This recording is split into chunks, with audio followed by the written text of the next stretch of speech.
जय हिंद दोस्तों। आज वीडियो का शुरुआत हम सीधे प्रश्न से करेंगे। आज क्या होता यदि अब्दुल कलाम देश छोड़ के चले जाते, होमी जहांगीर भाभा देश छोड़ के चले जाते, विक्रम साराभाई देश छोड़ के चले जाते, विदेश चले जाते। क्या होता यदि हम उस दौर में, जिस दौर में साइकिल पर रॉकेट लॉन्चर लेके जाते थे, उस दौर में हम अपने ऐसे शोध संस्थानों की स्थापना नहीं किए होते। आज के परिप्रेक्ष्य में ये एक बहुत बड़ी विमर्श की बात है, वस्तु है, और इस पे एक विचार विमर्श होना मेरे दृष्टिकोण से बहुत जरूरी है। इन सब प्रश्नों का उत्तर आप दीजिए। आप क्या सोचते हैं इसके बारे में? हमारे देश में आज आईआईटीज हैं, रिसर्च इंस्टीट्यूट भी हैं, इसरो हैं। इसरो मंगल तक हम लोग मंगलयान भेज चुके हैं। अग्नि 5 मिसाइल भी हम लोग अग्नि 5 का निर्माण किए हैं। इंडिजिनस है, देश में बना है सब तकनीक। बहुत सारे फाइटर जेट का राफेल बहुत चर्चा में रहा था। 1800 करोड़ का एक राफेल हम लोग फ्रांस से खरीदे थे, और ऐसे कई सारे राफेल खरीदे थे। लेकिन यदि मेरा देश 2000, 6000 करोड़, 10,000 करोड़ यदि अपने बच्चों पे रिसर्च एंड डेवलपमेंट पे डायरेक्ट खर्च ना करे, या रिसर्च एंड डेवलपमेंट का बजट 10 वर्षों में, 15 वर्षों में ना बढ़ाएं, यानी रिसर्च के लिए पैसा ही ना दे, और हमारे देश के बच्चा देश छोड़कर विदेशों का रुख करे, तो यह कितनी शर्मनाक बात है।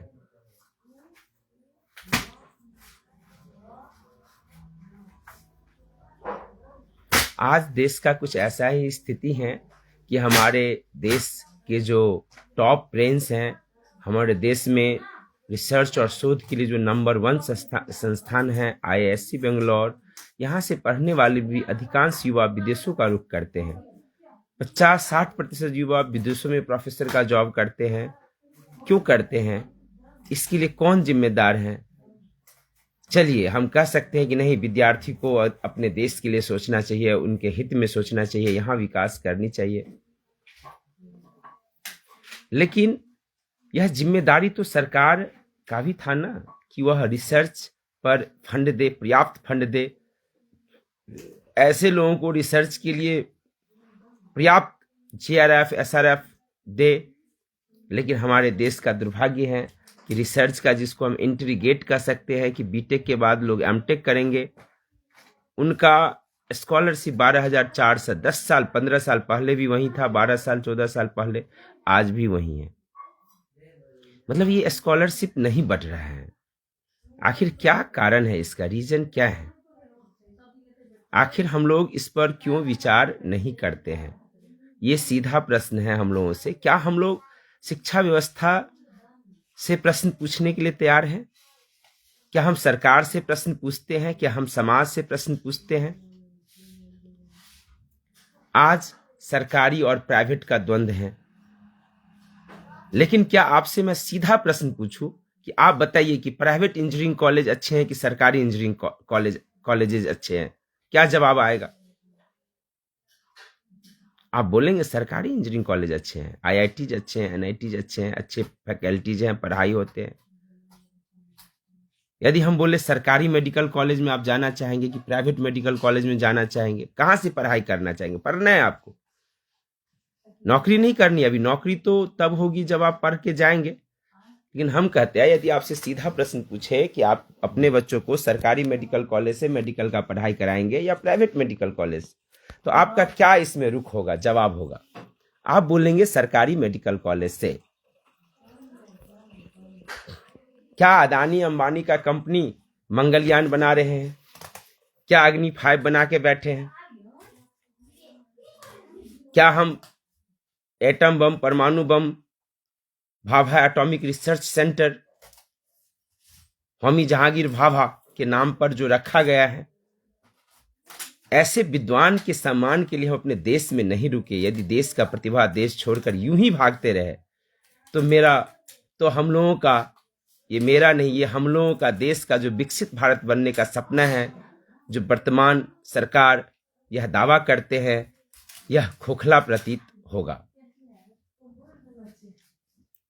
देखिए, प्रतिभा पलायन में, प्रतिभा जब हमारे देश के विदेश जाते हैं और यदि वो कुछ पैसा कमा के, रिमिटेंसेस, विदेशी पैसा भी हमारे धरती पे भेजते हैं, और हमारे सरकार तो इसी में तृप्त है, खुश हैं कि और विदेश से विदेशी डॉलर आता है, पैसा आता है।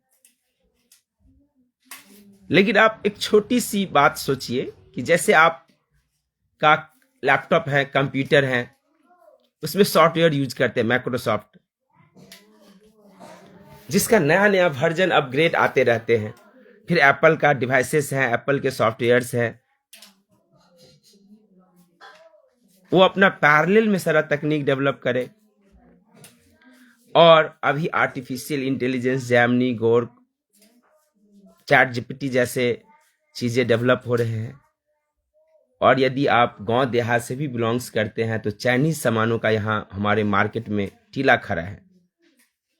ये पैसा जो विदेश जाते हैं और फिर एफडीआई के फॉर्म में भारत आते हैं, क्या यह आर्थिक गुलामी की तरफ कदम नहीं है? आप बताइए हमको। फॉरेन डायरेक्ट इन्वेस्टमेंट आपके एलआईसी में हो रहे हैं, कंपनीज में हो रहे हैं, आपके सरकारी कंपनी बीएसएनएल बिक रहे हैं, जबकि बीएसएनएल में हम एक से एक अपने आईआईटीज के टॉपर्स को बैठा सकते थे। क्या वो अनिल अंबानी, मुकेश अंबानी से ज्यादा सोचने वाले दिमाग नहीं थे?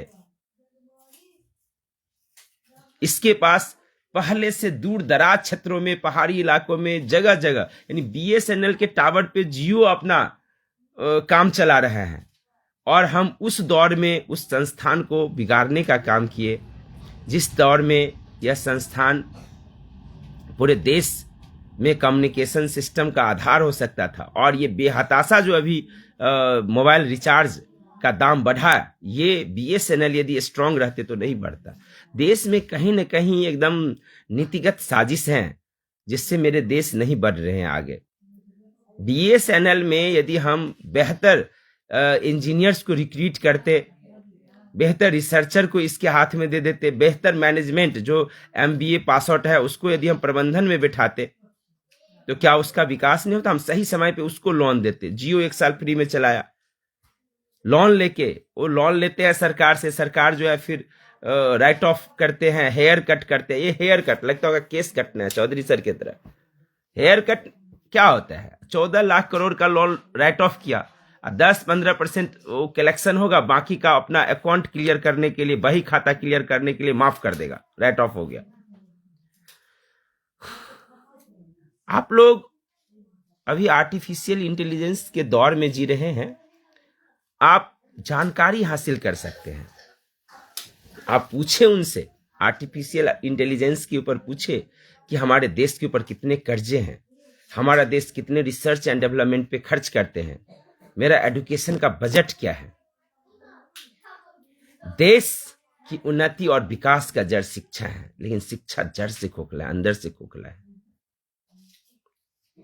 सरकारी स्कूल में जो बच्चे पढ़ते हैं उनके लिए एक अलग शिक्षा व्यवस्था है, प्राइवेट के लिए कुछ अलग। हालांकि कुछ अलग नहीं है, यहाँ एक माया जाल है। प्राइवेट का, अंग्रेजी सिस्टम का एक क्या है, हम लोग माया जाल में जी रहे हैं। अलग क्या होगा? प्राइवेट सरकारी में 50,000 सैलरी प्राप्त करने वाले शिक्षक हैं, और सरकारी में, प्राइवेट में 5 से 10,000 में लोग जाके काम करते हैं। और जैसे ही उनको सरकारी टीचर बन जाए, कहीं जॉब लग जाए, रोजगार प्राप्त हो जाए, वो वहां से अपना पत्ता काट के भागते हैं। तो एक मानसिकता है हमारे शासन प्रशासन का, सरकार का, जो मानसिकता हमें आगे नहीं बढ़ने देते हैं। और इस संदर्भ में हम केंद्रीय विद्यालय का रेफरेंस ले सकते हैं। केंद्रीय विद्यालय में आपको पता होगा, यदि आप थोड़ा भी मतलब रखेंगे या आप सर्च कर लीजिए, ऑनलाइन जाइए, कि केंद्रीय विद्यालय में तो अधिकतर से केंद्रीय एम्प्लॉइज के बच्चे पढ़ते हैं, और वहां पे भी पढ़ाई का माध्यम हिंदी और इंग्लिश दोनों उपलब्ध है। लेकिन जो हिंदी माध्यम से भी जो बच्चे पढ़ते हैं उनको छठी क्लास से ही मैथ और साइंस अंग्रेजी में पढ़ाया जाता है। और मेरा यह भी कवायद है कि यह इनिशिएटिव्स राज्य स्तर पे भी होना चाहिए। हमारे देश में कई राज्य हैं, जैसे आंध्र प्रदेश जो है कक्षा 1 से ही इंग्लिश मीडियम कर दिए। हालांकि इसमें भी एक चैलेंजेज है कि जो प्रारंभ से टीचर हैं वो अंग्रेजी मीडियम पढ़ाने के लिए ट्रेंड नहीं है, लेकिन हम कहते हैं प्राइवेट स्कूल में तो उसी स्तर के टीचर हैं, शिक्षक है। और मैं प्योर इंग्लिश मीडियम का समर्थक भी नहीं हूं, लेकिन चूंकि मैं इंजीनियरिंग किया और वहां होने वाले समस्याओं को देखा, प्लेसमेंट में, पढ़ाई में, समझ में किस तरह की समस्याएं होते हैं, मैंने इसे बहुत नजदीक से देखा। और जहां तक मेरा आकलन है, अनुभव है कि अंग्रेजी को पूर्णतः इग्नोर करके आगे बढ़ना भी मुश्किल है। कहीं न कहीं हम हीन भावनाओं का शिकार हो जाते हैं इस तरह से। तो मेरा देश से, केंद्र सरकार से, राज्य सरकार से, बुद्धिजीवियों से अपील है कि वह इस बात पर विमर्श करे, बात विचार करे, विमर्श करे कि क्या हम हाइब्रिड मॉडल नहीं अपना सकते हैं, शिक्षा का हाइब्रिड मॉडल, कि हम समाज शास्त्र जैसे विषय जिससे मेरा सामाजिक समझ विकसित होगा, उसको पहली क्लास से लेकर सुप्रीम कोर्ट और शोध तक का फिक्स्ड लैंग्वेज करेंगे कि ये मेरे देश के सभी बच्चों को ये विषय हिंदी में ही पढ़ना है। क्योंकि देखिए, हिंदी इंग्लिश करते रहेंगे तो व्यवस्थाएं भी तो डबल करनी पड़ेगी ना। जैसे अभी जिस तरह की व्यवस्थाएं हैं, तो इंटरमीडिएट क्लास के बारे में आप सोचिए। इंटरमीडिएट में क्या होना चाहिए? मेरे पास 2 तरह की क्लासेस होनी चाहिए। एक, जो बच्चे इंटर में गए, किसी को मन होगा हम अंग्रेजी मीडियम से साइंस पढ़े, और किसी को मन होगा हम हिंदी मीडियम से साइंस पढ़े, और दोनों को आप एक ही मतलब थाली में पढ़ाएंगे, एक ही क्लास होगा, तो कैसे होगा? कुछ बच्चों जिसको अंग्रेजी मीडियम में पढ़ने का मन है वो नहीं हो पाएगा, हिंदी मीडियम में पढ़ने का मन है नहीं हो पाएगा। जबकि एग्जाम 10वीं स्तर पे भी अंग्रेजी में लिया जा रहा है। 10वीं क्लास में बिहार सरकार में, देखिए मेरा अपना एक अपने स्तर से एक पहल है अंधरा ठाडी में। जैसा कि आप बहुत सारे लोग जानते होंगे कि मैं चौधरी पाठशाला के नाम से कोचिंग भी चलाता हूं, इसमें जूनियर सेक्शन भी ऐड करके रखा हूं। तो मेरा एकदम इनिशिएटिव है कि छठी क्लास से जो केंद्रीय विद्यालय करते हैं, हिंदी मीडियम से पढ़ने वाले बच्चे भी केंद्रीय विद्यालय में विज्ञान और गणित विषय इंग्लिश में पढ़ते हैं, यानी किताबें इंग्लिश में हैं, फैकल्टी टीचर्स हिंदी में ही उन चीजों को तोड़ के समझाते हैं। समझाना क्लास में हिंदी में है, फिर धीरे धीरे बच्चे सेंटेंस बना लेते हैं। जैसे हमको मोमेंटम समझाना होता है तो हम लोग समझाते हैं कि ये भाई देखो, तुम्हारा मास है, तुम्हारा वजन मास कितना है, 50 kg है, और तुम 10 मीटर प्रति सेकेंड से चलने लगो तो वही speed with vector sign velocity हो गया। यदि दिशा हो जाए तो वेलोसिटी, स्पीड बहुत कॉमन चीज है। एक्सेलरेशन, एक्सेलरेटर, बच्चों को यदि लिंकम करना चालू कर दिया जाए छठी क्लास से, तो अंग्रेजी जैसे विषयों का उसका समझ इंग्लिश में भी विकसित हो सकता है, क्योंकि आधी टर्म्स जो है वो इंग्लिश में ही होते हैं, और इस बच्चों को आगे पढ़ाई में दिक्कतें नहीं होगी, जहां तक मेरा मानना है। तो छठी क्लास से एक नया इनिशिएटिव चालू किया जाना चाहिए कि मैथ और साइंस विषय जो है पूरे देश और विश्व स्तर पर बच्चों को अपना पहुंच बढ़ाने के लिए मैथ और साइंस विषयों का पठन पाठन को अंग्रेजी में अनिवार्य किया जाए। यदि टीचर पहले से ट्रेंड नहीं है तो उसको ट्रेनिंग दिया जाए, वो सीख सकते हैं। यदि बच्चे सीख सकते तो टीचर क्यों नहीं सीख सकते हैं? और फिलहाल जो बीपीएससी, बिहार जैसे राज्य में जो बीपीएससी के थ्रू टीचर आए हैं, बहुत योग्य टीचर आए हैं, बहुत अच्छे टीचर आए हैं। देखिए यहाँ एग्जाम का जो प्रावधान है, इतने लेयर्ड एग्जाम है, तो कह सकते हैं कि एक मतलब एक जो वैसे भी जो अब थोड़ा बिहार में रोजगार, केंद्र में रोजगार मिल कहाँ रहा है, सबको सरकारी नौकरी चाहिए। और अच्छे अच्छे लोग पहले जैसे जो प्रारंभिक दौर में जो टीचिंग में नहीं भी आए, वह वर्तमान दौर में बीएड किए और वो टीचिंग के लिए आए, क्योंकि एक अच्छा एक बढ़िया मतलब सैलरी मिल रहा है। अभी केंद्र सरकार का सैलरी जो है एक बहुत बेहतर सैलरी, मतलब राज्य सरकार जो है टीचर्स के लिए एक सम्मानजनक सैलरी कर दिए हैं। अब ये हमारे देश के नीति हमारे देश के जो माननीय शिक्षक हैं, जो हमारे देश को बदलना है तो शिक्षक को बदलना होगा, और शिक्षक अभी बदल सकते हैं। सरकार, शिक्षक और समाज, SSS, सरकार, शिक्षक और समाज यदि एक दूसरे को सहयोग करे तो अभी परिवर्तन का बिगुल फूंका जा सकता है। प्राइवेट स्कूल का जो दांव पेच है उसे खत्म किया जा सकता है और अभिभावक को कॉन्फिडेंस में लिया जा सकता है। धीरे धीरे जो सरकारी स्कूल में बैठने के लिए हम लोग जब पढ़ते थे तो बोरा लेके जाते थे, आज हर सरकारी स्कूल में लगभग टेबल बेंच का व्यवस्था किया गया है। धीरे धीरे इंफ्रास्ट्रक्चर को और बेहतर किया जा रहा है, डिजिटल क्लासेस दिए जा रहे हैं, साउंड सिस्टम दिया जा रहा है, टीचर्स दिए जा रहे हैं। तो हमारे शिक्षक यदि ठान ले कि हमें राज्य, देश, समाज को बदलना है तो निश्चित रूप से बदल सकते हैं। सरकारी संस्थान कमजोर नहीं है, यदि कमजोर होते तो IIT और मेडिकल कमजोर होते, इसरो, DRDO, बार्क कमजोर होते। यदि आप दांव पेच नहीं खेलेंगे, यदि हमारे सरकार दांव पेच नहीं खेलेंगे तो सरकारी संस्थान यह दिखा देंगे कि हम कितने पावरफुल हैं, हम कितने अच्छे हैं, हम कैसे देश का सेवा कर सकते हैं और कर रहे हैं।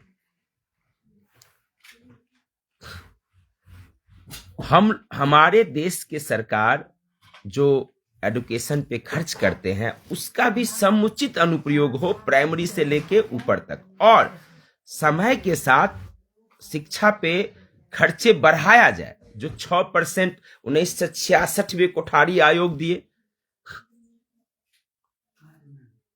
जस्टिस वर्मा कमेटी 12 में बोले कि भाई बीएड जो है मतलब 80% 90% बीएड कॉलेज जो है फेक है।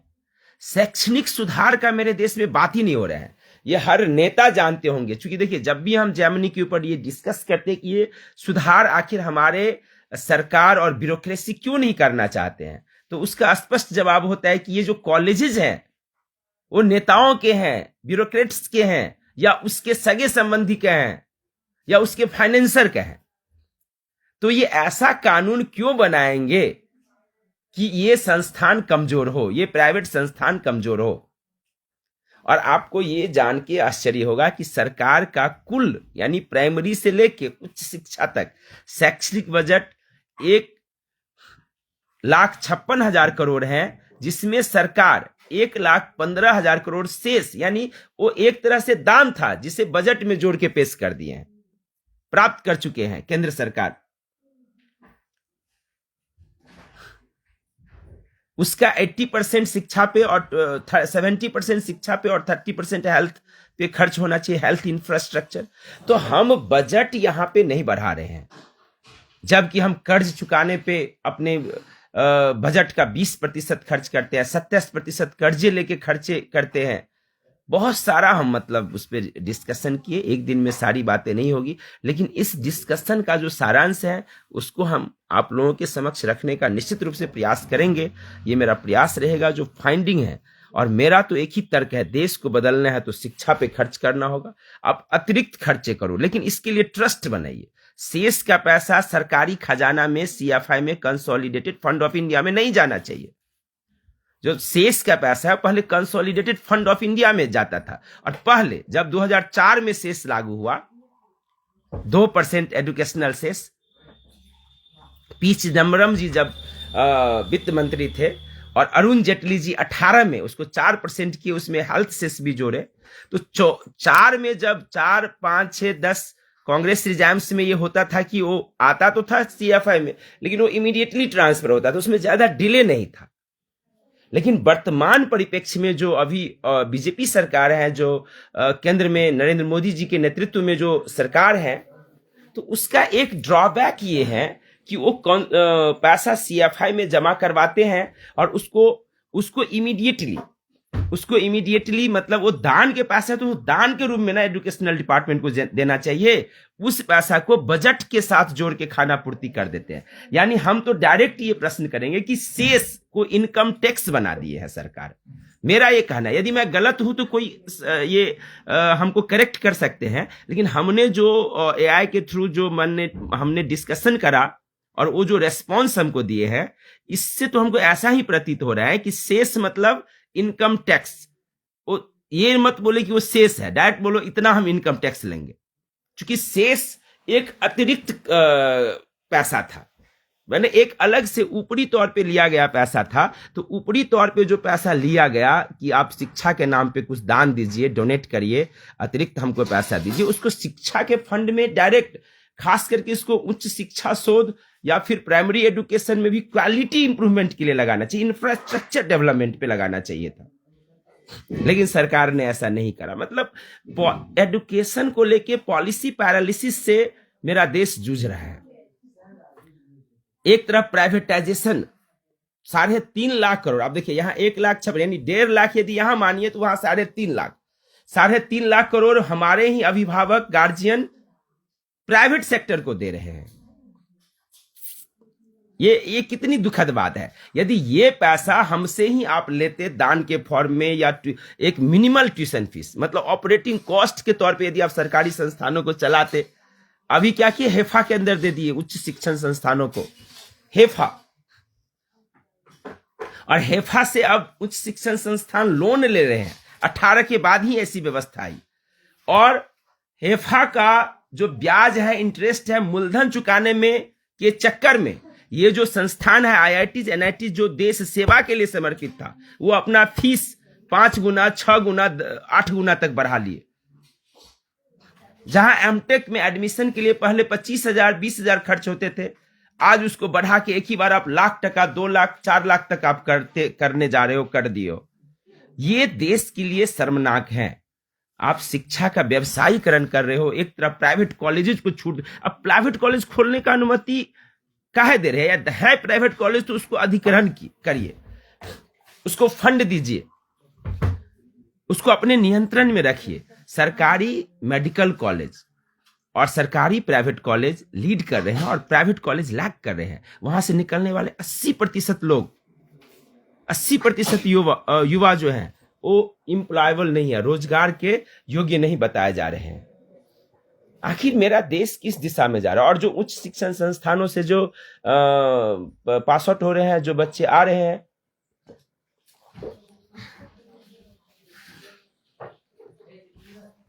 वह विदेश भाग रहे हैं। क्यों? क्योंकि मेरे देश के अंदर शैक्षणिक इंफ्रास्ट्रक्चर को स्ट्रांग नहीं किया गया। आज हमारे देश से जो बच्चे विदेश पढ़ने के लिए जाते हैं, ऑस्ट्रेलिया, कनाडा, अमेरिका, उसका खर्चा 4.5, यानी हमारे शिक्षा बजट का 3 गुना है। यानी हम जितना देश में शिक्षा के ऊपर खर्च करते हैं, उससे 3 गुना रुपया हमारे देश के लोग शिक्षा पर विदेशों में खर्च करते हैं। लेकिन फिर भी उसको एम्स के टक्कर का नहीं मिलेगा संस्थान वहां जाकर के। तो एम्स के टक्कर का संस्थान आखिर हमने देश में क्यों नहीं इस्टेब्लिश करा? देखिए, मेरा अपना एक विचार है, पर्सनल थॉट्स है कि शिक्षा के लिए आप हर एक बच्चा से आप दान लो, डोनेशन लो। जो बच्चा कुरकुरे खाता है, डेली 5 टका का कुरकुरे खा लेता है, उससे 2 टका टैक्स लीजिए। 5 टका पे 2 टका एजुकेशन के लिए टैक्स, और फिर उस बच्चों के लिए एक बेहतर एजुकेशनल सिस्टम डेवलप करना है। खास करके जो फास्ट फूड वगैरह है उस पर ज्यादा टैक्स लगाना चाहिए, एक्स्ट्रा टैक्स लीजिए एजुकेशन के लिए। चलिए मजाक किए कि 5 में 2 टैक्स ले लेना है, लेकिन 2% तो टैक्स लीजिए। शेष में जितनी वस्तु, मतलब हम लोग देखिए, इनकम टैक्स मतलब भी हम लोग के देश में गलत अवधारणा सर्कुलेट करते रहता है कि टैक्स देने वालों से चलता है। टैक्स यहाँ जो बच्चे जन्म लेते हैं, डायफर जो यूज करते हैं, वो भी दे रहे हैं, और उसको हम लोग GST कहते हैं, गुड्स एंड सर्विस टैक्स।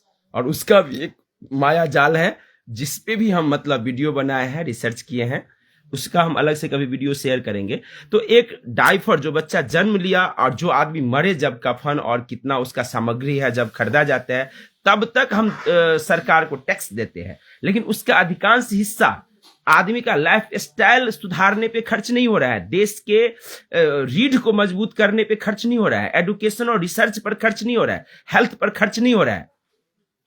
हम तो कहते हैं भाई जितना कलेक्शन आया उसका 30 से 40% होना चाहिए खर्चा एजुकेशनल इंफ्रास्ट्रक्चर, सुरक्षा और स्वास्थ्य पे। 40% तक मेरा इस तीनों में खर्चा हो जाना चाहिए था। सुरक्षा, देश की सुरक्षा आंतरिक, न्याय व्यवस्था, न्याय को तंदुरुस्त करना था। तारीख पे तारीख हमको नहीं मिलनी चाहिए थी। न्याय व्यवस्था में ओवरहॉल होनी चाहिए था। शिक्षा व्यवस्था को ओवरहॉल करना चाहिए था। आज पूरा चीन अपने देश में मैंडारिन भाषा में लोगों को रिसर्च पेपर पब्लिश कराते हैं, आप अंग्रेजी में पढ़े रहते हो। एक बच्चा जो जन्म से 10वीं तक हिंदी पढ़ा, जिसका सोच समझ हिंदी में विकसित हुआ, तमिल में विकसित हुआ, क्षेत्रीय भाषाओं में विकसित हुआ, बंगाली में विकसित हुआ, उनको एक ही बार थोपते हो कि नहीं आपका रिसर्च पेपर इंग्लिश में होना चाहिए। देश में इंग्लिश अल्पकाल के लिए लगाना था, लेकिन तत्कालीन परिप्रेक्ष्य में जो 1% लोग अंग्रेजी जानते थे, पूरे व्यवस्था को अंग्रेजी में ही धकेल दिए। ये एक नीति निर्माताओं की कमी रही। प्रारंभ से ही आप मान लीजिए सुप्रीम कोर्ट है, हाई कोर्ट है, उच्च न्यायालय है, आप जितने भी टर्म्स हैं उसको आप अनुवाद करते। ऐसे भी कर सकते थे, हम विदेशी शब्दों को तो अपने खून और पानी में हम लोग शामिल कर लिए हैं। हम लोग कहते हैं मॉस्किटो नेट, ये क्या है मॉस्किटो नेट, बोलते हैं चलेगा, आप लिख दो मॉस्किटो नेट।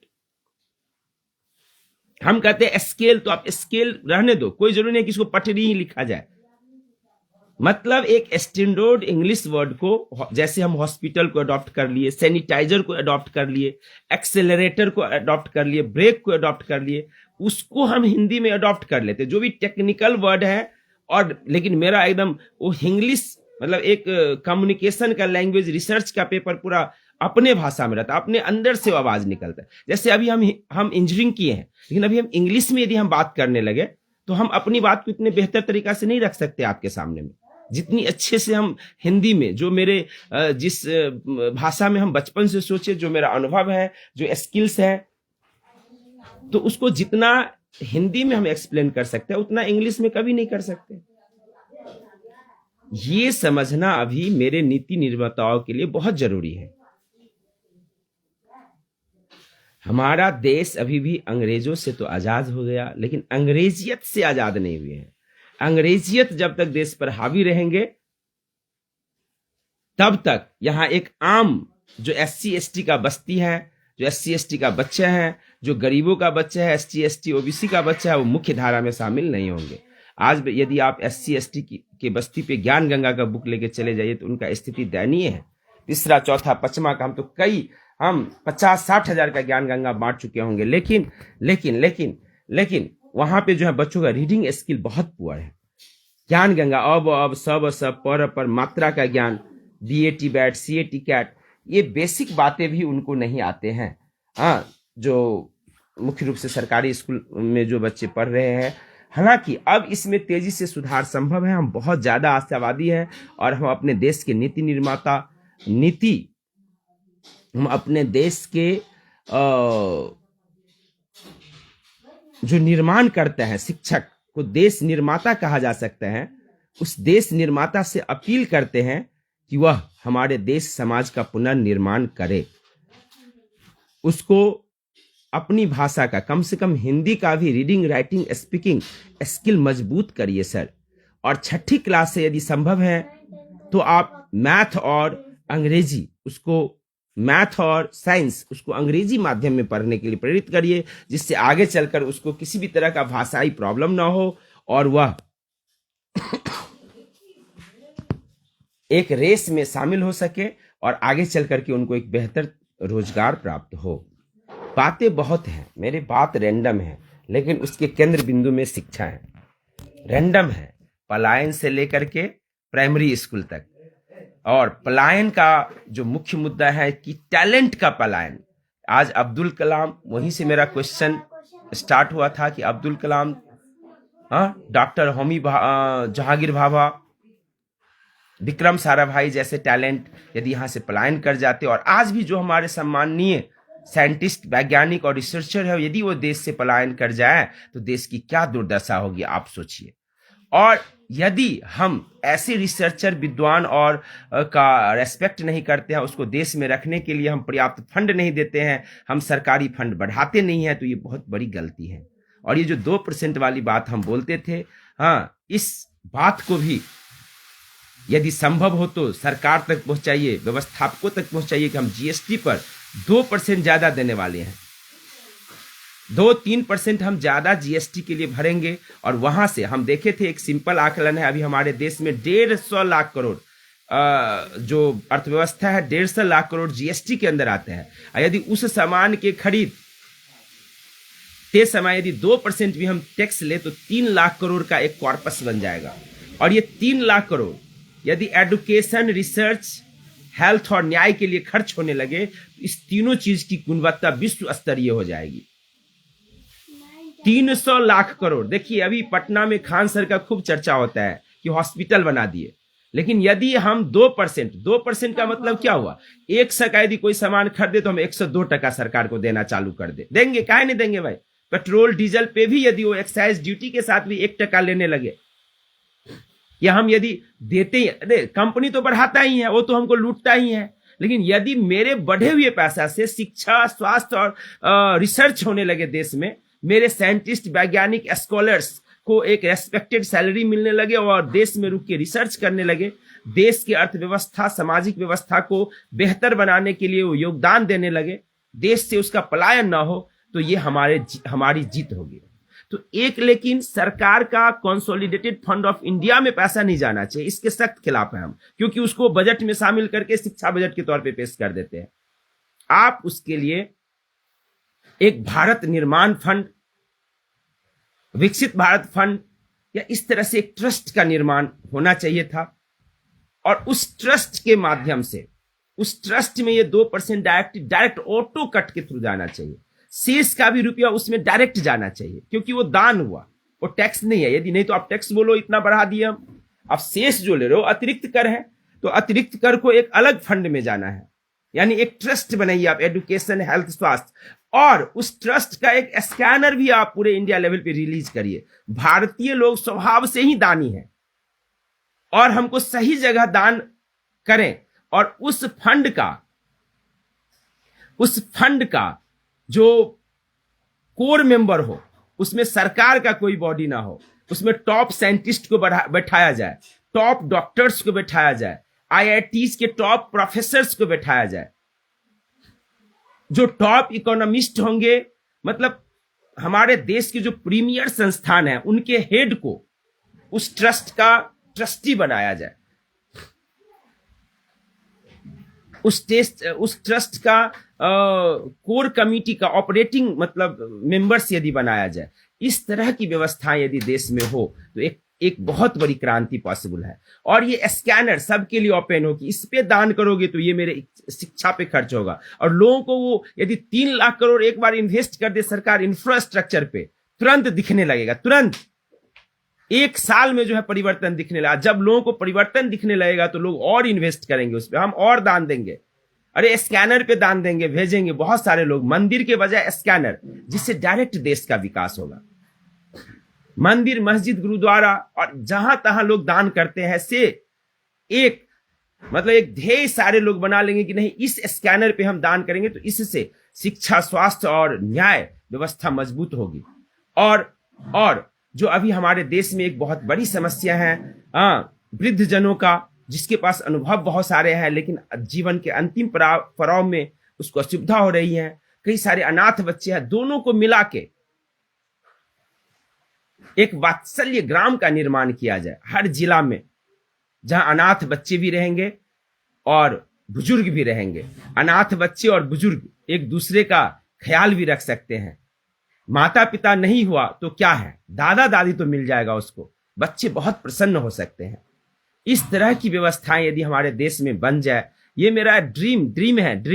एजुकेशन व्यवस्था, स्वास्थ्य व्यवस्था और दान व्यवस्था को भी हम पूरा देश के तरक्की विकास के लिए उपयोग करें, और यदि हमारे देश के प्रत्येक जन का ये सोच हो जाए, हमारे देश के जो राजनेता हैं, जो हमारे देश के जो ब्यूरोक्रेट्स हैं, अधिकारी हैं, यदि उसमें व्यापक सुधार करें। और देखिए, सुधार सिर्फ यहाँ पे आप मान लीजिए आपके गांव में शिक्षा व्यवस्था खराब है, इसके लिए नीतीश कुमार जिम्मेदार नहीं है, इसके लिए सरकार जिम्मेदार। सरकार तो आपको सब कुछ दे रहे हैं, तो इसके लिए सरकार यदि 5% जिम्मेदार है तो 95% तो आप जिम्मेदार हैं। आपके गांव में खराब शिक्षा व्यवस्था के लिए आज के डेट में, अब हम 10 साल, 15 साल, 20 साल पहले का इतिहास नहीं खंगालेंगे, लेकिन आज के डेट में यदि आपके गांव का शिक्षा व्यवस्था खराब है, यदि सरकारी स्कूल प्राइवेट स्कूल से बढ़िया नहीं है, या सरकारी स्कूल के बच्चा प्राइवेट स्कूल के बच्चा को नहीं पछाड़ रहे हैं, तो ये मेरा सामाजिक फेल्योर है। हमारे शिक्षक समुदाय के लिए एक चैलेंज है। मेरा जो शिक्षक समुदाय है वो इन चीजों पर ध्यान दे कि आखिर ऐसा क्यों हो रहा है। यदि हमारे शिक्षक समुदाय इन चीजों पे ध्यान देंगे और ये दृढ़ संकल्प ले लेंगे कि नहीं, हमें तो अपने गांव को बदलना है, देश को बदलना है, समाज को बदलना है, तो आज बहुत टैलेंटेड टीचर सरकारी स्कूल में आ चुके हैं। पहली क्लास से लेकर 12वीं क्लास तक हम मानने के लिए तैयार हैं कि शिक्षा व्यवस्था को बदलने का उसमें कुव्वत है। और यदि थोड़ी बहुत कमी रह जाएगी तो इसके लिए अलख पांडे सर, खान सर जैसे टीचर्स हमारे देश में है जो ऑनलाइन कक्षाएं प्रोवाइड करते हैं, हम लोग भी कुछ ऑनलाइन कंटेंट बनाने का प्रयास करेंगे और समाज को देंगे, जो सहयोग होगा करेंगे। तो मतलब और सरकार स्तर पे भी ऐसे टीम होने चाहिए जो एकदम एक मतलब क्वालिटी कंटेंट। हम कहते हैं हमारे देश में जैसे सिनेमा के लिए, मूवीज के लिए मतलब ये शूटिंग होती है, एक लाइव क्लासेस के लिए, प्रैक्टिकल क्लासेस के लिए उसी तरह का शूटिंग होना चाहिए। एकदम कैसे प्रयोग करके एक बेस्ट, मतलब teacher should be an actor, वो एकदम एक्टिंग करेगा पढ़ाने के लिए। और ऐसा वीडियो मतलब क्रिएट किया जाएगा कि जो थोड़ी बहुत कमी रहेगी उसको हम ऑनलाइन क्लास की मदद से भरपाई कर देंगे। चलिए, हम लोग एक विकसित भारत के लिए, एक बेहतर भारत के लिए, भारत के नव निर्माण के लिए हम अपना योगदान देते हैं, हम अपना विचार रखते हैं, हम इस वीडियो को साझा करते हैं। आप अपना विचार देते हैं, ये तो मेरा विचार है। हम कहते हैं जब तक हमारे देश के आम लोगों का ये विचार नहीं हो जाएगा कि शिक्षा में परिवर्तन होना चाहिए, सरकारी स्कूल प्राइवेट से अच्छा है, 6ठी क्लास से अंग्रेजी में साइंस मैथ का पढ़ाई हो जिससे हमारे बच्चे आगे चल के पिछड़े नहीं। यदि क्लास 2-3 के बच्चे हैं तो उसको ज्ञान गंगा, जो एक बेसिक रीडिंग बुक है, 10-12 टका का किताब है, वो टीचर, शिक्षक अपने तरफ से बच्चा को दे। हम तो मान लीजिए हम लोग एक छोटा मोटा प्राइवेट स्कूल भी चलाते हैं, कोचिंग भी चलाते हैं, और हम इसके लिए कभी भी गार्जियन से पैसा नहीं लिया। हर बच्चा को 2 बार 3 बार ज्ञान गंगा प्रोवाइड किए और इस तरह से उसके रीडिंग स्किल को इंप्रूव करने का प्रयास किया। और ये हमारे देश के सारे लोग कर सकते हैं। यदि आपको समाज को बदलना है तो बच्चों को पहले हिंदी मीडियम भी कोई खराबी नहीं है।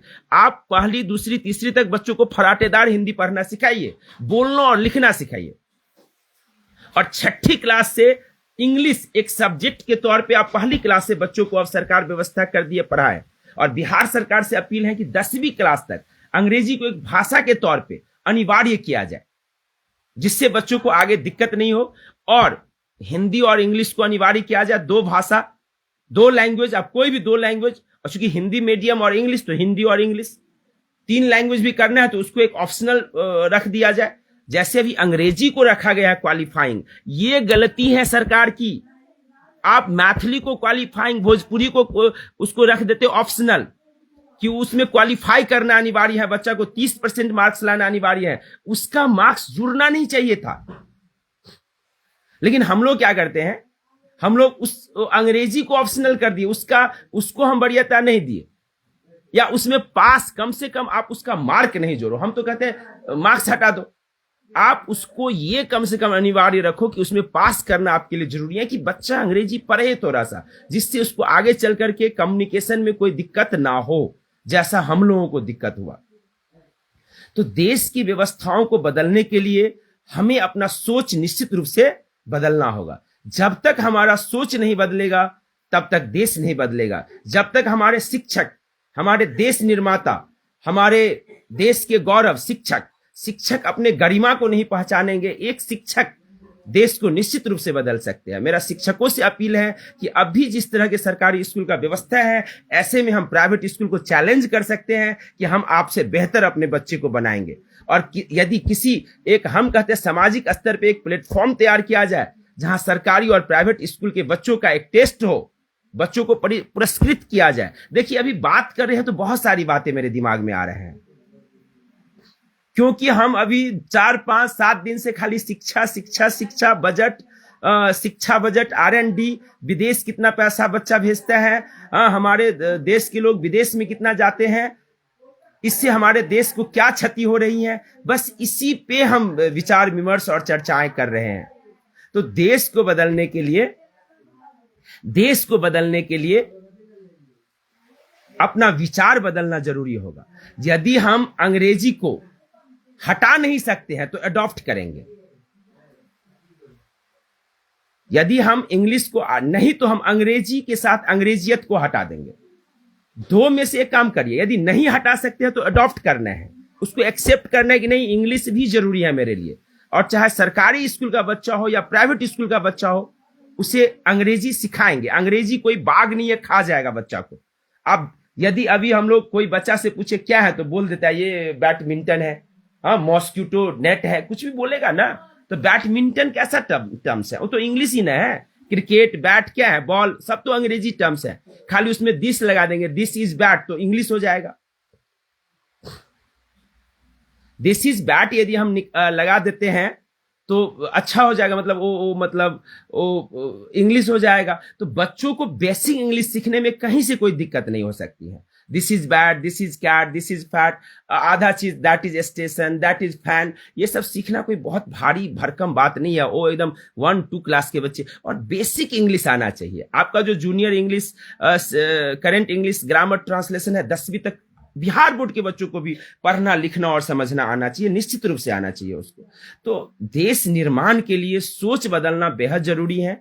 कई सारे ऐसे मुद्दों पे हम बात किए हैं, और देखिए समस्याएं हजारों हैं, समाधान एक ही है, सोच बदलना पड़ेगा। और ये सारी जिम्मेदारी हम सरकारी स्कूल के शिक्षकों के कंधों पे देते हैं कि सरकारी स्कूल के शिक्षक यदि ठान लेंगे तो समाज में, शैक्षणिक व्यवस्था में बहुत बड़ा परिवर्तन संभव है। और अभी जितने शिक्षक सरकारी विद्यालय में पहुंच चुके हैं और जितने उसके अंदर मेरिट है, वो आराम से ये काम कर सकते हैं। तो बहुत सारे माननीय शिक्षक हैं जो इस तरह से कार्य कर भी रहे हैं, मैं उनका दिल से सम्मान करता हूं और सारे शिक्षकों का सम्मान करता हूं। देखिए यहाँ अभिभावक भी प्राइवेट स्कूल के बच्चों पे टिफिन देगा, ये ध्यान देगा, वो ध्यान देगा, और गवर्नमेंट स्कूल में थोड़ा लापरवाही है, लेकिन उसको अपने स्तर से भी थोड़ा भरपाई करने का प्रयास करेंगे। और पहली दूसरी का जो बच्चा है उसको एक ज्ञान गंगा बुक, आप ये रीडिंग स्किल चेक करिए सर, नहीं होता है तो उसको ज्ञान गंगा बुक अपने तरफ से खरीद के दीजिए। हम कहते हैं यदि अंधरा ठाडी क्षेत्र का यदि कोई स्कूल है और यदि हमको मौका दिया जाए, अवसर दिया जाए, तो हम वहां जाके बच्चों को ज्ञान गंगा उपलब्ध करवा सकते हैं, क्योंकि हम हजारों रुपया का ज्ञान गंगा हम बांट चुके हैं, फोनिक रीडर बांट चुके हैं। मैंने एक पेज बनाया है जिसके एक तरफ हिंदी का पूरा अब सब तब और ई का मात्रा है, दूसरी तरफ इंग्लिश का कैट मैट, मतलब फोनेटिकली रटना नहीं है। रोट एडुकेशन से, रटंत विद्या से देश का विकास संभव नहीं है। अभी तो हम बोले कि करना क्या है, लेकिन किसे करना है इसको भी समझना जरूरी है। आज जो एक समस्या एकदम प्रत्यक्ष मुंह आवे खड़े हैं कि बच्चों को कुछ ऑब्जेक्टिव याद कर लेता है, 10वां इंटर पास कर जाते हैं, उसका कॉन्सेप्ट विकसित नहीं हो पा रहा है। जबकि हम हमेशा बच्चों को कहते हैं कि आप कॉन्सेप्ट पे फोकस करो, आप हर चीज को समझो। एरिया मतलब क्या हुआ, पेरीमीटर मतलब क्या हुआ, मोमेंटम क्या है, कैसे तुम्हारा मोमेंटम होगा। जब हम पूछे तो जवाब रटंत विद्या के स्टाइल में नहीं दो, मेरा स्टाइल है ये। या हम कहते हैं मोमेंटम क्या है, तो तुम जवाब इस तरह से दो कि भाई मोमेंटम, मेरा मास है 60 केजी, दिखाओ मेरा मास है 60 केजी, 50 केजी, हम 10 मीटर प्रति सेकेंड से दौड़ेंगे तो 10 केजी अगुने 50 केजी अगुने 10, 500 केजी मीटर पर सेकेंड मेरा मोमेंटम होगा। बड़ी दुखद है, बड़ी शर्मनाक है कि अभी हम मेरे यहाँ मार्च में जो प्रारंभ होता है 11वीं का बैच, उसमें जो बच्चे 10वीं में अच्छा मार्क्स लेके आते हैं, उसको मोमेंटम यानी उसको संवेग का परिभाषा नहीं आता रहता, और त्वरण का कॉन्सेप्ट नहीं जानते हैं। उसको डिस्टेंस बोलेंगे भाई समझाओ, डिस्प्लेसमेंट समझाओ, वर्क के कॉन्सेप्ट को समझाओ, तो उसको उस चीज की समझ नहीं होती है। मार्क्स तो ला लेते हैं, रट लेते हैं, ऑब्जेक्टिव है।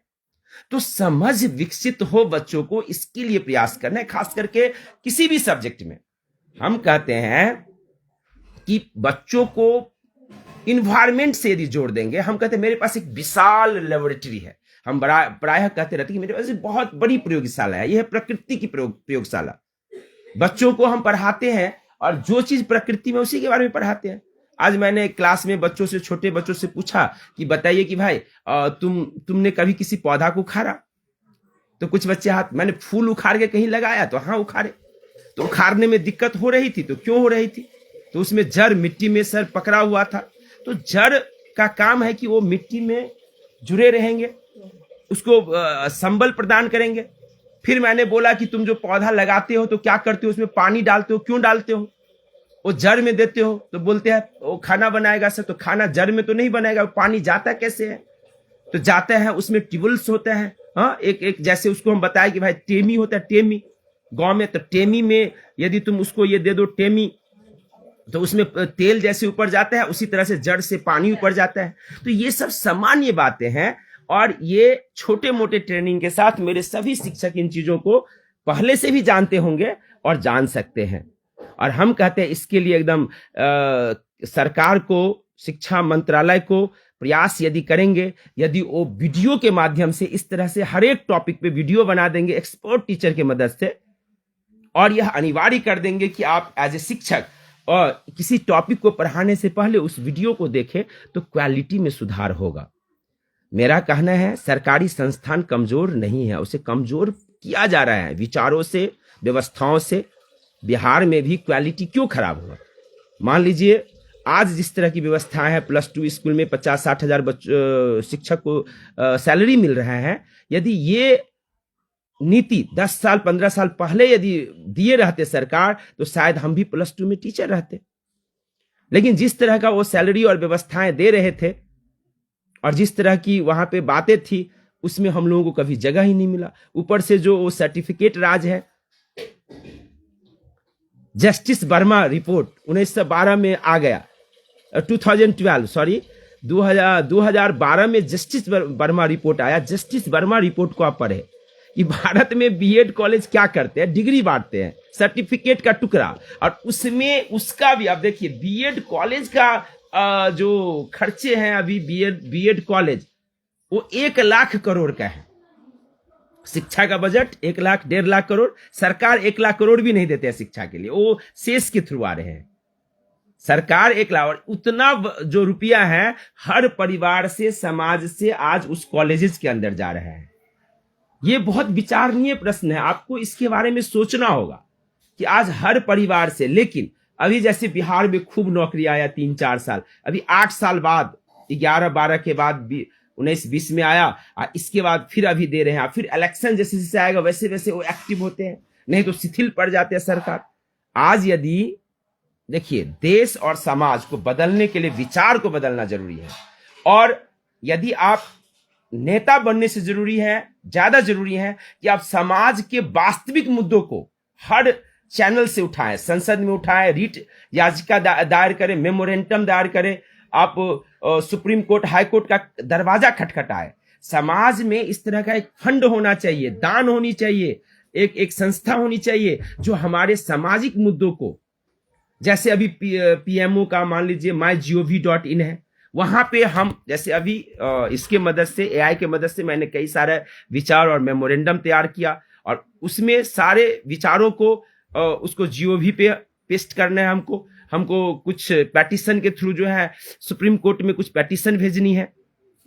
तो इस तरह के व्यवस्थाओं में समाज के सारे अग्रणी लोगों को आना होगा।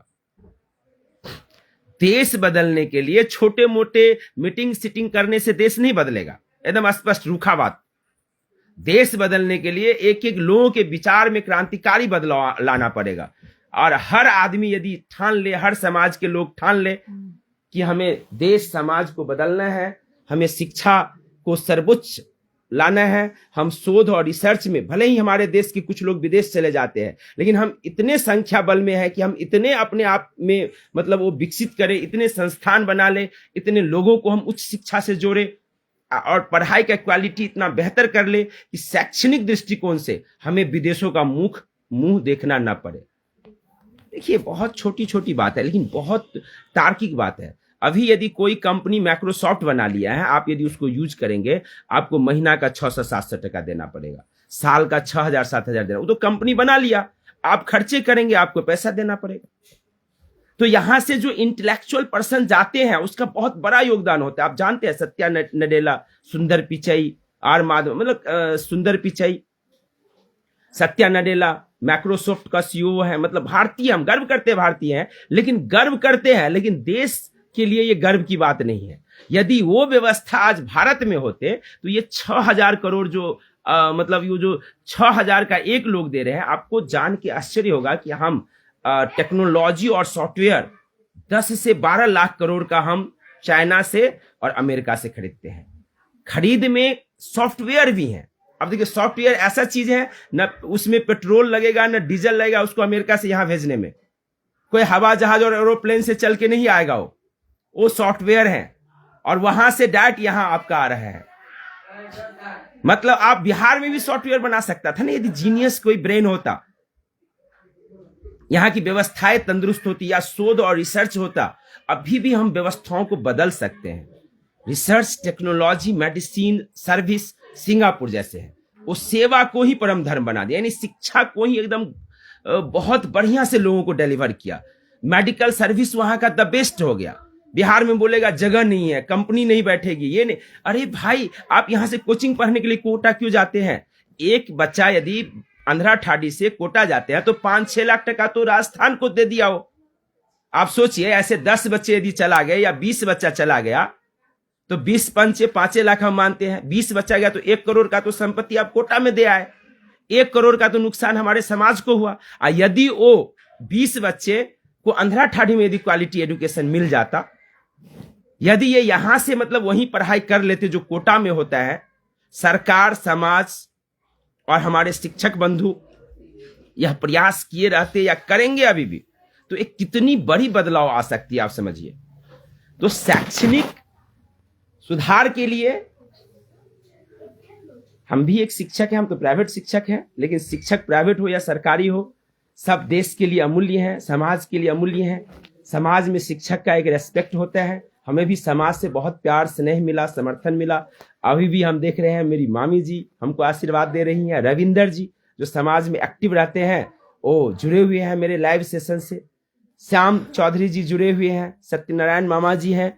तो मतलब ऐसे बहुत सारे जो मेरे मतलब हैं, और सब शिक्षक हैं, समाज सुधारक हैं, सब सोच रहे हैं। और इस तरह से यदि सब अब ठान लेंगे, सरकारी स्कूल का बच्चा को अपना बच्चा समझने लगेंगे, उसके एक एक ग्रोथ पे खुद नजर रखेंगे।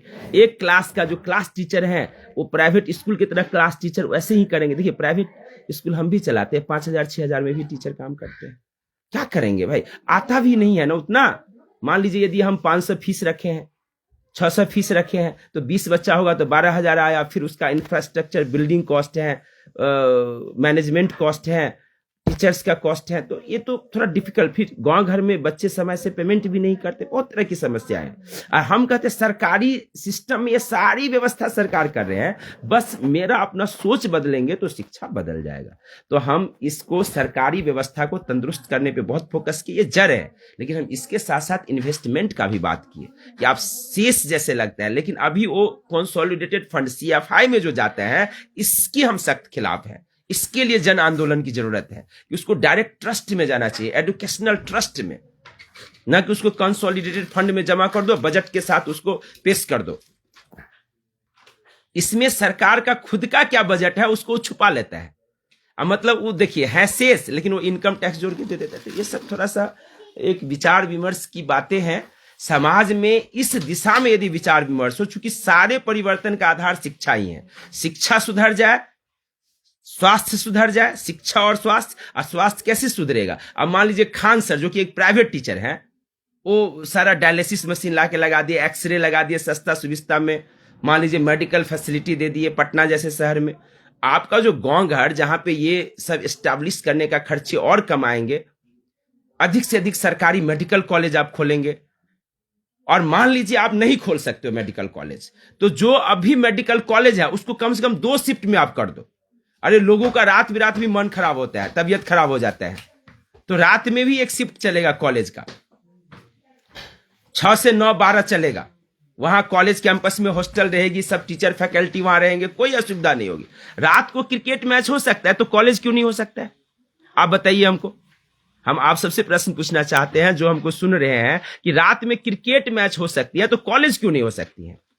जहां एक एक छोटा बॉल है वो एकदम पिच पे दौड़ेंगे, कहां कैच लेंगे और दर्शक देखेंगे। तो हम देखते हैं कई बार रात को भी मैच का आयोजन गांव घर में भी कर लेते हैं बच्चे लोग कि आज रात में मैच होगा, तो पढ़ाई क्यों नहीं रात में हो सकता है। तो यदि मेरे पास इंफ्रास्ट्रक्चर यानी नए कॉलेजेस बनाने का पैसा नहीं है, तो हम जो कॉलेज है उसकी इंफ्रास्ट्रक्चर को और मजबूत करेंगे। नए जगह हमको नहीं मिल रहा है तो उसी जगह को और हम स्ट्रांग करेंगे। जहां 2 मंजिला है वहां 4 मंजिला बिल्डिंग बनाएंगे, 10 मंजिला बिल्डिंग बनाएंगे। समझी सा ना, क्या कहना है तुमको? पेंटागन जैसे एकदम 150 मंजिला बिल्डिंग बना देंगे कम ही जगह में, ठीक है। अब वहां पे पढ़ाई होगा, शोध होगा, रिसर्च होगा, बेड बनेंगे पेशेंट के लिए। पैसा हर एक आदमी को देना है। साना मेरी कुरकुरे खाती है 5 रुपया की, तो 4 रुपया मतलब क्या 1 रुपया सरकार को दे देगी। 6 रुपया का खाना कुरकुरे, क्या दिक्कत है? हाँ देगी। मान लो तू कोई सामान खरीदती हो, 1 रुपया तुम अपने शिक्षा के लिए सरकार को देगी, तो तू देगी कि नहीं ये बताओ? काहे नहीं देगी? सरकार देगी ना। हाँ मान लो कोई समाज दो, सरकार को देते ही हम लोग टैक्स देते हैं, जीएसटी। लैपटॉप खरीदी या बैडमिंटन खरीदी तो इस पे सरकार को हम ऑलरेडी 18 यानी 61 टका का सामान खरीदेंगे तो 18 रुपया क्या किए हैं? दे दिए हैं। हम कहते हैं 19 रुपया दे देना है, इसमें तो 20 रुपया दे देना है। इसमें तो कोई दिक्कत नहीं होगा, दिक्कत हो जाएगा। सरकार अपने मने तो पैसा सब बढ़ा लेता है, बिजनेसमैन अपने फायदा के लिए बढ़ा लेता है, तो देश के फायदा के लिए इसको क्यों नहीं बढ़ाया जाए? आप बोलो हमको, है कि नहीं? तो अतिरिक्त जीएसटी में 2% शिक्षा के लिए डेडिकेटेड हो जाए। संतोष भाई जी को बहुत बहुत मतलब प्रणाम। संतोष भाई जी भी जुड़ चुके हैं। संतोष भाई जी हमको पहली दफा यहां से पटना ले गए थे पढ़ाने के लिए। उनका सोच था कि संजय इंजीनियर बने, मैंने इंजीनियर बना भी, और इंजीनियरिंग का जॉब नहीं करे तो देश सेवा हम मतलब समाज सेवा कर रहे हैं, और समाज सेवा से ही देश सेवा होगी। तो भाई जी को बहुत बहुत प्रणाम। और चलिए, तो हम ऐसे शिक्षा व्यवस्था पे हम लोग विचार विमर्श कर रहे हैं, और देश का शिक्षा व्यवस्था को बदल देना सरकारी सिस्टम के बस में है, सरकार के बस में है। एक एक जनमानस यदि इसके लिए जागरूक हो जाएंगे तो ये हमारे समाज के बदलने की बात है। आज देखिए, एक हम जो शोध किए, रिसर्च किए, उसमें अभी हमको ऐसा कुछ प्रतीत हो रहा था कि बरसों पहले, मान लीजिए आप 200, 400, आप 1000 साल पहले चलिए, तो 1000 साल पहले यदि हम जाएंगे तो जो काम संस्कृत कर रहा था वही काम आज के डेट में अंग्रेजी कर रहे हैं। संस्कृत वहां ज्ञान का दरवाजा 80% लोगों के लिए बंद कर दिया। आज वही काम यदि प्राइवेट कंपनी है, उसमें नौकरी के लिए अंग्रेजी नहीं, तो आपको वहां पे एक बेहतर पोजीशंस पे जॉब नहीं मिलेगा।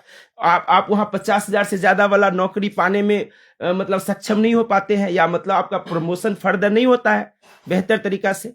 तो इंग्लिश अभी कहीं ना कहीं हम लोगों का पंख काट रहा है, और ये अंग्रेज चले गए और अंग्रेजियत मेरा पीछा नहीं छोड़ रहे हैं। इसीलिए हम हाइब्रिड एजुकेशन का वकालत करते हैं कि 6ठा क्लास से हम सरकारी स्कूल में भी बच्चों को विज्ञान और गणित अंग्रेजी में पढ़ने का मौका देंगे। और यदि कोई बच्चा मतलब वो अनिवार्य कर देंगे, ये नहीं कि यहाँ 2 तरह का व्यवस्था ही नहीं हो, चूंकि मेरे पास उतना इंफ्रास्ट्रक्चर और क्लासेस नहीं है कि हम हिंदी में भी क्लास अरेंज करें और अंग्रेजी में भी करें। तो यदि हम मेंटली प्रिपेयर्ड हो, चूंकि इंटर के 10वां तक कोई बच्चा, जैसे मेरा अपना पर्सनल लीजिए कि हम 10वीं पास किए तो 10 लाइन हमको अंग्रेजी नहीं आता था, बट अभी हम अंग्रेजी समझ सकते हैं, सोच सकते हैं, इंग्लिश में फुल्ली लेक्चर डिलीवर कर सकते हैं। लेकिन हम लोग जो क्लास में लेक्चर डिलीवर करते हैं वो इंग्लिश में होता है, हिंदी इंग्लिश को मिक्स करके देते हैं, but I can deliver lecture in English also. तो ये है कि हम सीखेंगे आगे चलकर। लेकिन तत्कालिक परिप्रेक्ष्य में हमको इंजीनियरिंग कॉलेज में इस वजह से चयन, प्लेसमेंट में तो रिटेन एग्जाम मेरा इंग्लिश के वजह से मतलब नहीं निकला। एक हिसाब से थोड़ा हम कम इंटरेस्टेड भी थे कि हमको प्लेसमेंट की तरफ नहीं, लेकिन फिर भी वो बैरियर था। जब कहीं खड़ा कर देता था कोई टॉपिक पे बोलने के लिए तो बोल ही नहीं पाते थे, इंग्लिश में बोलना है तो नहीं बोल पाते थे। मेरे दोस्त थे तो बोलता था डाटा बोलो, डाटा बोलो, डाटा डेटा, बोलता था डेटा बोलो, डाटा काहे बोलते हो। मतलब इस तरह से इन्फेरियर आपको महसूस करवाया जाता है आगे चलते चलते। तो देश के नव निर्माण के लिए नव सोच की जरूरत है।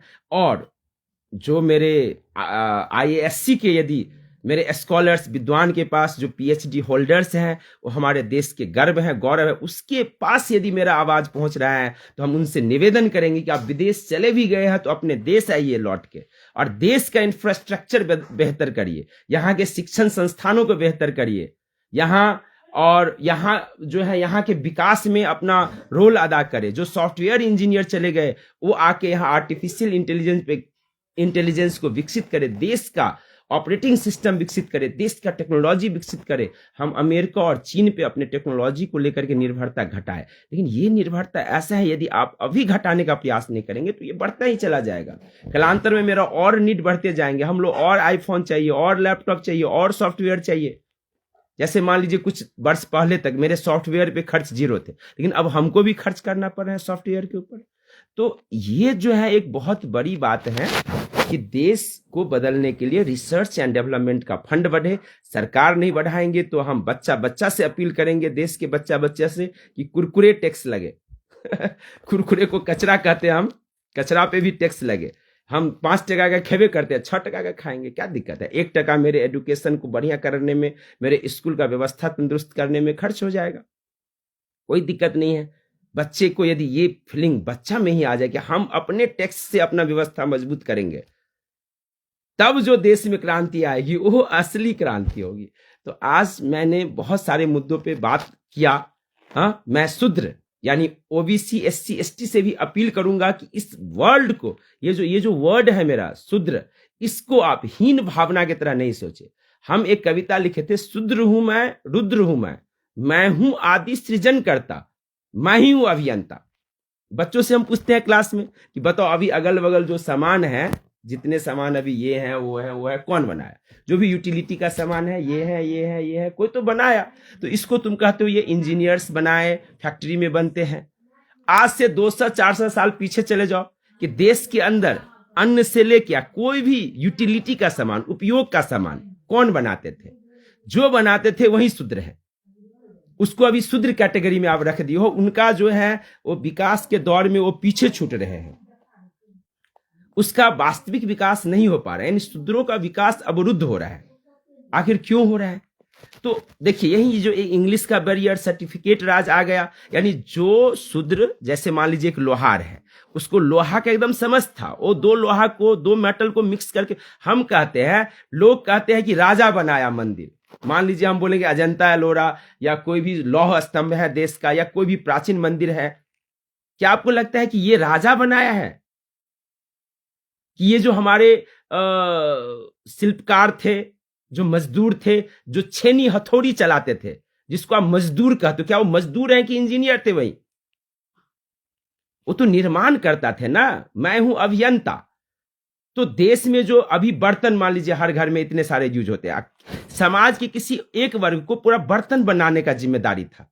उस शूद्र कैसे हो गए? वो तो निर्माण में निपुण थे। लेकिन जब मान लीजिए, जब आप कह सकते हैं कि जब अंग्रेजी शासन काल में स्थिति और खराब हुआ, लेकिन आजाद भारत में भी उसकी स्थिति को सुधारने का हम बहुत बड़ा प्रयास नहीं करे। SC ST रिजर्वेशन से 2% लोगों को फायदा हुआ, लेकिन अभी भी SC ST का 98% पॉपुलेशन जो का हालत क्या है? आप ग्राउंड रिपोर्ट हमको बताएं। क्या 98% लोगों का जीवन स्तर में सुधार हुआ है? बिल्कुल नहीं हुआ है। उसकी शिक्षा में सुधार हुआ है? नहीं हुआ है। उनका जो स्किल था उसको सम्मान मिला? नहीं मिला। मान लीजिए अभी आप बोलते हैं आप चमड़ा का कोई काम करे, तो आप उसको यदि कुछ विशेषण दे देंगे तो वो गाली हो जाता है। लेकिन जो लेदर टेक्नोलॉजी है तो वो नाम कर गया। आप ये समझिए, चप्पल जूता तो हम सब पहनते हैं, सब बैग का यूज करते हैं। तो समाज के जो वर्ग लेदर में एक्सपर्ट थे, उसका लेदर का कंपनी नहीं है। वो यदि आज उसके हैंड में ये रहता कि हम समाज का ये पूरा नीड पूर्ति कर देते हैं, तो आप सोच सकते कि वो कितने अमीर होते। कि जितने लोग चप्पल जूता पहनेंगे सब उस वर्ग के जिम्मेदारी में थे, उसी को हम एक्सपर्ट बनाते। हम कहते जो लोहार हैं उसको वेल्डिंग का हम ITI सर्टिफिकेट फ्री में दे देते, बिना अंग्रेजी आए, तो वो बढ़िया वेल्डिंग का काम कर सकता था रेलवे में जाके भी। रेलवे का जो मतलब वेल्डर का अलग से जॉब निकलता है, उसमें एक सर्टिफिकेट चाहिए ITI। कुछ पैसा लगा दोगे उसमें, इतना पैसा में सर्टिफिकेट मिला, सर्टिफिकेट ही नहीं होगा। जो आप उसको उस लायक छोड़ते ही नहीं हो, या उसमें अवेयरनेस ही नहीं है। हल्ला मचा देते हैं हम लोग कि डॉक्टर इंजीनियर एकदम पैसा वाला का बेटा बनेगा। अब सोचिए, ये तो हल्ला मचाना ही ना हुआ।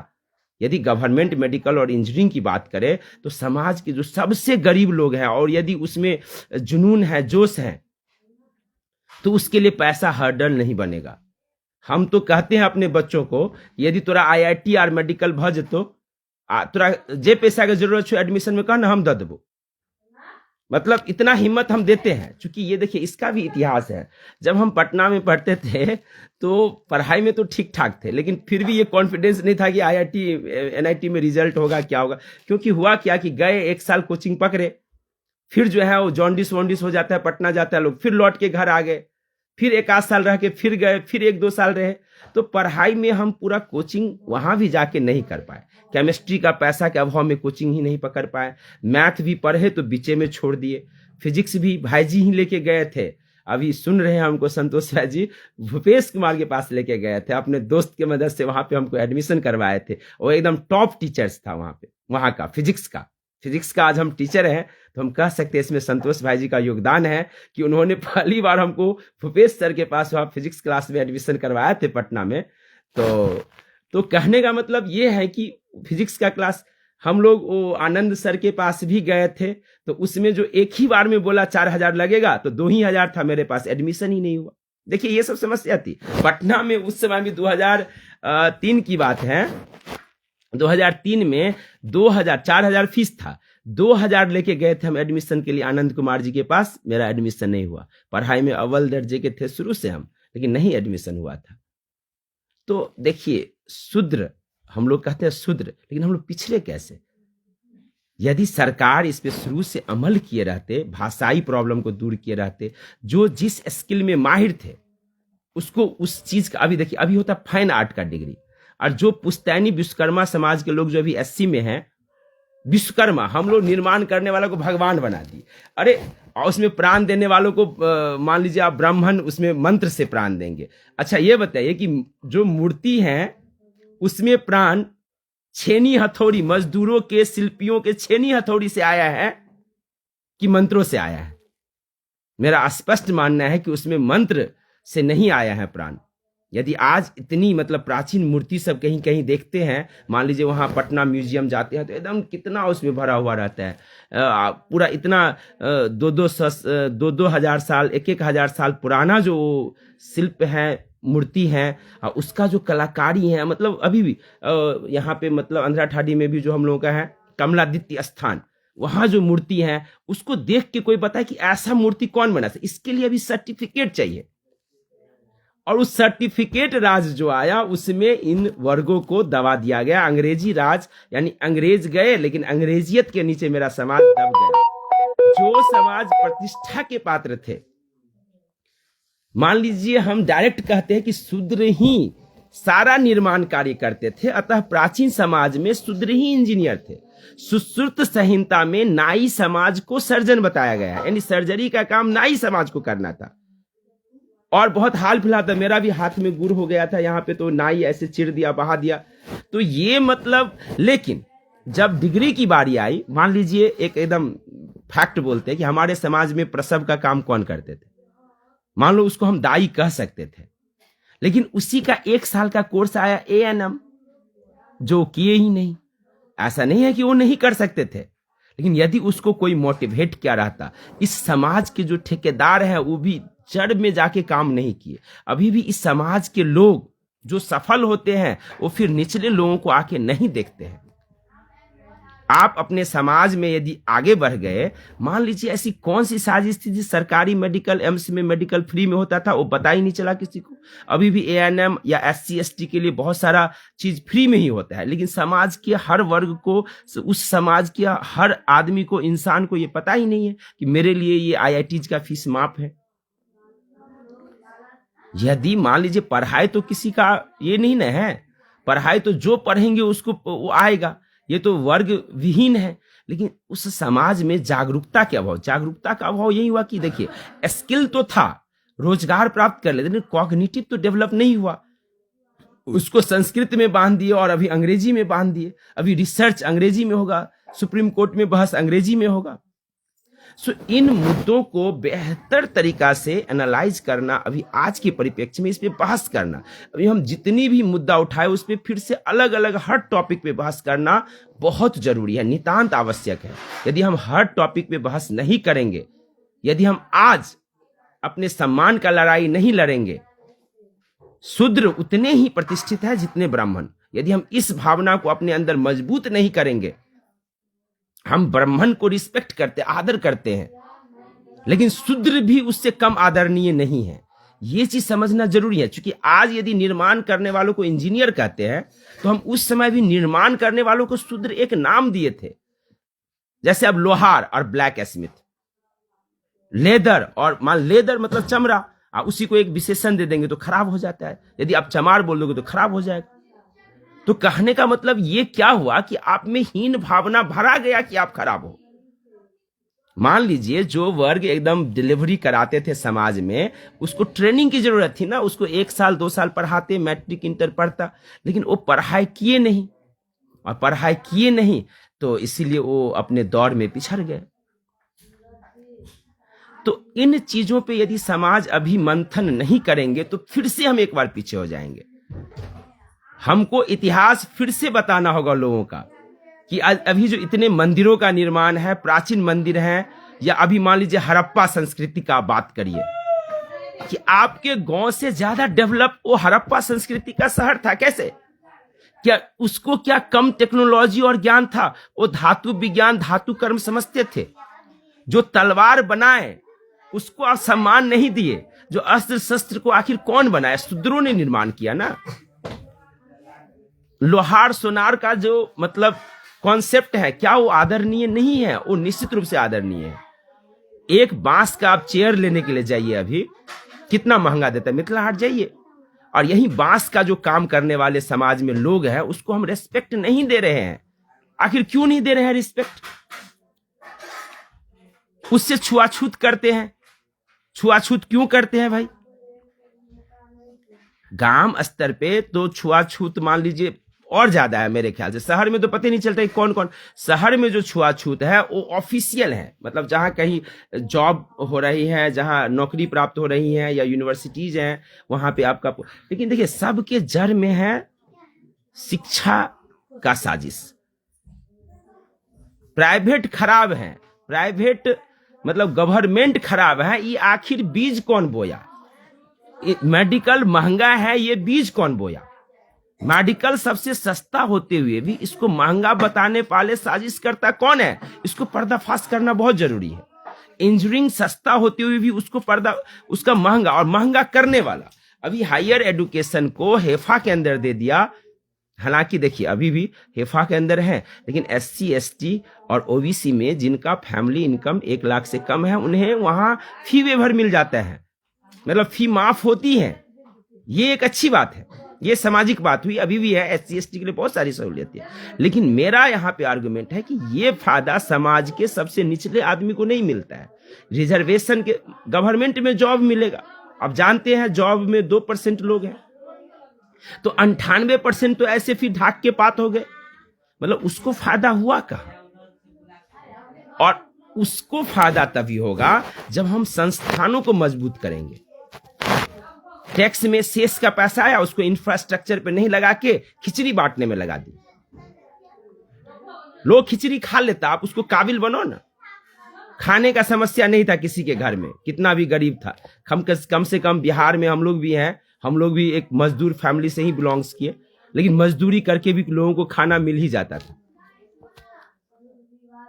5 किलो अनाज आप अभी 75 करोड़ लोगों को जो दे रहे हो, ये तुम मूर्ख हो, या फिर इलेक्शन जीतने के लिए कर रहे हैं। ये हम कहते हैं जो निचला 25% लोग हैं, 25% तबका है। देखिए ये मेरा सामाजिक दायित्व भी है, लेकिन हम लोग भी मतलब नहीं हो पाता है। मतलब आप क्या बोलिएगा, सरकार दे रहे हैं तो लोग लेंगे।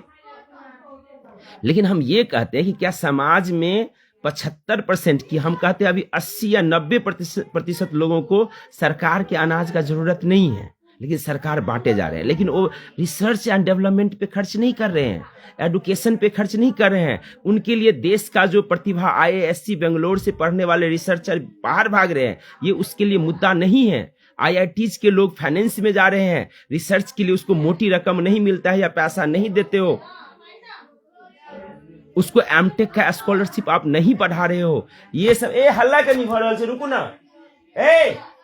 चला सब, रुको थोड़ा सा, तुम लोग क्या कर रहे हैं? पूछ रहे हैं एक दूसरे को। चलो अच्छी बात है, लेकिन अभी थोड़ा सा रुको, अभी थोड़ा सा लाइव मेरा खत्म नहीं हुआ है। अभी लाइव खत्म हो जाएगा तो तुम लोग एक बार कर लेना डिस्कशन आपस में।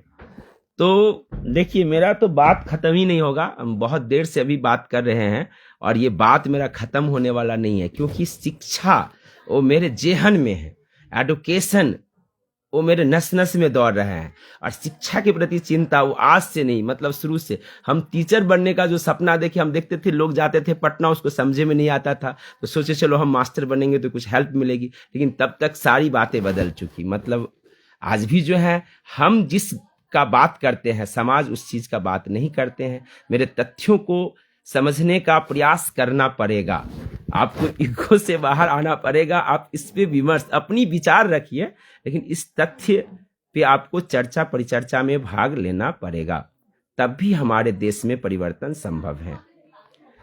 चलिए, श्रवण जी, अभिनंदन जी, संतोष भाई जी, सबको बहुत बहुत धन्यवाद। राजीव जी बहुत बहुत धन्यवाद। आप लोग बहुत पेशेंस से मेरी बात सुने, कड़वी तीखी सीधी उल्टी। बहुत बहुत धन्यवाद। जय हिंद, जय भारत, वंदे मातरम। जय शिक्षक, जय विज्ञान, जय रिसर्चर, सबको जय करवाना होगा, तब जाके मेरा देश बदलेगा। ठीक है, और शिक्षकों से मेरा विशेष आग्रह कि वह इसे सुने और इसे एक कैंपेन के तौर पे ले और साबित करे कि government is better than private. 5-7 हजार 6 हजार में जो शिक्षक जिसको अभी नौकरी नहीं लगा वो पढ़ा रहे हैं, आपको 40-50 हजार मिल रहे हैं। आप उस व्यवस्था को बदल दीजिए, यही मेरा आह्वान है इस वीडियो के माध्यम से। और शिक्षा के बदलाव से ही समाज में बहुत बड़ी क्रांति आएगी, क्योंकि अभी जो हम लोगों का जो अभी जो सबसे पिछड़ा हुआ समुदाय है, SC ST है, OBC में भी जो पीछे है, वो सरकारी स्कूल से जुड़े हैं और उनका भविष्य आपके हाथ में है, मुट्ठी में है। आपको उनसे जुड़ना है, उनके लिए काम करना है। आप यदि ठान लेंगे तो देश में परिवर्तन होगा। देश के सरकार को भी बदलना है, बेंट झुका देना है। उसको हम PIL दाखिल करेंगे, मेमोरेंडम देंगे, याचिका देंगे। बुद्धिजीवियों का क्या काम है, ये करना पड़ेगा। ये मेरा कर्तव्य है, यही राष्ट्रीय कर्तव्य है। बहुत बहुत धन्यवाद।